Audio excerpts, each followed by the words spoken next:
Hello mga kakabs! Magandang gabi nga pala. Ito nga pala ay maggagawa na naman ako ng kanilang hapunan.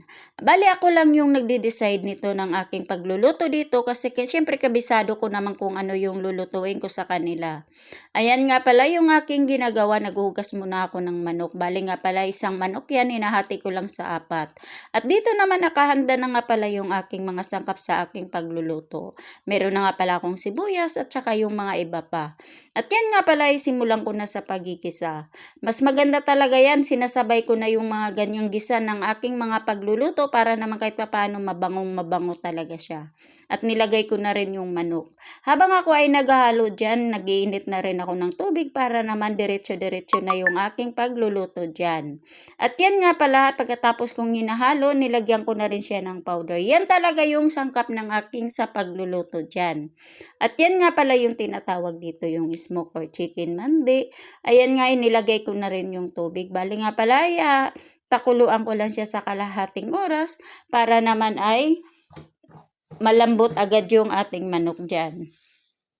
At yan naman ang aking ginagamit ay pressure cooker naman yung aking ginagamit sa pagpapakulo dyan. Kaya mabilis lang yan. Ayan nga pala pagkatapos hainin ko na siya para naman akin na yan i-oven at iluluto ko lang siya ng parang barbecue style. At yun nga pala yung tubig na pinapakuluan sa manok. Yan lang din yung aking gagamitin sa pagluluto ng kanin. Alam mo pag ganito ang tubig nyo sa pagluluto ng kanin, ang sobrang lasa talaga.